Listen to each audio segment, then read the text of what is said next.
I think in the past it's been true. I think 20 games is the start of the season, not the first five, but at 20. And there's usually a reason that you are where you are in the standings. This is a year that I haven't seen before. These are the teams that are 2 or 3 points on the outside. Some of them are considered to be strong playoff teams.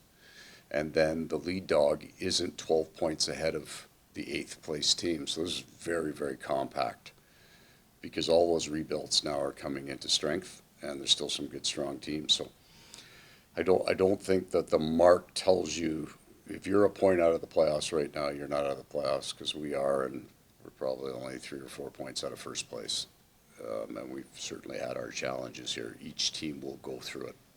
We're not going to be unique. We may end up having more man games at the end of the year than anybody else on our side, but other teams are going to go through exactly what we're going through, so we'll all have our challenges.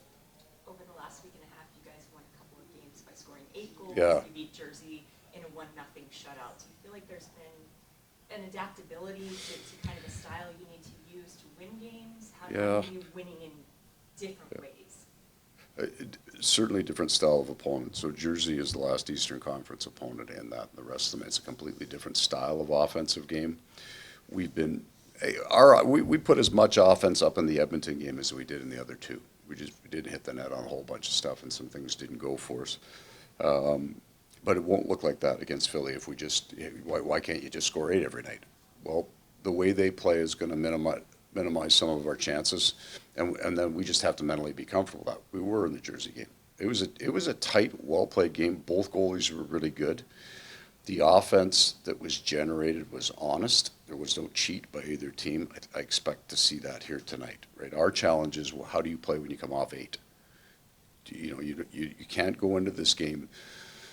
What happens when you score and you have the puck a lot, and you feel that, well, if we just play our game, we should have the puck a lot, but the way they defend isn't going to allow that. As a matter of fact, if you're hanging on to it, slowing down, looking for places to make plays against that defense, you're going to have a long, long night. So getting ourselves back to the Jersey mentality is critical. Do you look at this swing here as maybe almost like a back-to-back with the holiday in the middle of a 4 o'clock start? Yeah. I mean, I know you've got a day off. I think it's more pronounced for people on the outside. Like Thanksgiving is a big deal in the United States. It's not quite as big a deal for the other countries. The only 2 days right now are game day and non-game day in how we live. So yeah, maybe there's more family come in, but we got a little older team. They're kind of used to it, and some of them it's Christmas time coming up. So it's a normal year for us. I don't find that this should affect either of these next 2 games. I was just wondering with the 4 o'clock start. The 4 o'clock start's unusual, right? The other night in Tampa we had a 5. I don't think we've had one of those in a long time. Sometimes that's a little bit of a challenge for you. But right now, playing every second night, these guys don't need to be on the ice quite as much, and we're running guys bigger minutes than they normally run with our injuries, so we're good with not having a lot of practice time. There was a time when Gus Forsling couldn't get in any games, and now here he is in number 500 tonight. I know you've seen so many guys over the years, so many stories, but how much do you just appreciate kind of his story? Yeah, it's all his, right? He owns that. The Gustav story is the kind of story that you tell your kids. If you work really hard, you got to stay with your passion, your dream, but you have the courage to give all that you have. There's a great line in the book, Psychology of Winning, I think, is that character is the arduous pursuit of excellence without the guarantee of reward, and that would be Gustav Forsling, right? Because he's been our lead fitness man here for the years that I've been here. And he did that when there wasn't yet a guarantee he was going to play in the NHL. He didn't know if he was going to, but he stayed with it. Like he didn't miss a workout. He never got mentally defeated. He never gave up on any part of his game. So that one-hit wonder, he put about 5 hard years in that, right? And then boom, everything kind of comes together. I think he was physically almost a late developer. He couldn't put weight on. He couldn't put the power on. And then he just went and earned it in the gym, and now he's big and fast. One of the most powerful guys, skaters in the National Hockey League. So he's earned all of it. And what a find, right?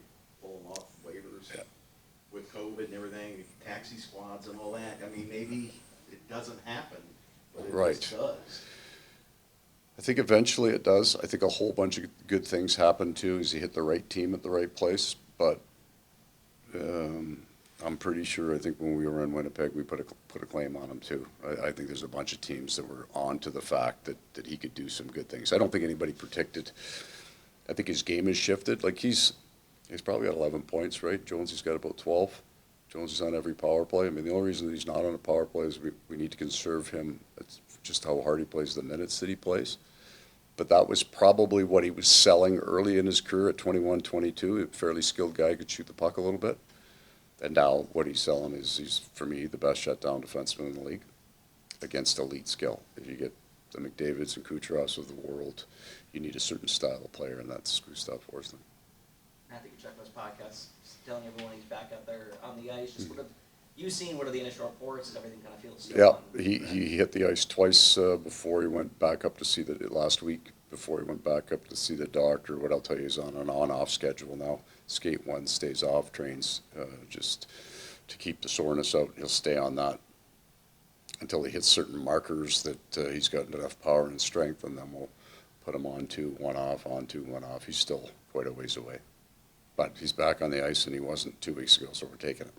And you said, when do you think that he might rejoin practice, or just to be on the ice with you? Yeah,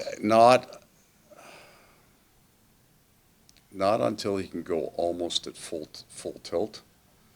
He'll come in non-contact in a sweater. I don't know the answer to that. I think it was December, January is what we're told. It's still it's an 8-week window, but that's where these injuries are. He has to just hit a bunch of milestones before he can get pushed. I can't tell you when he's coming back with us. Any line changes tonight? Other than Sergei plays, no.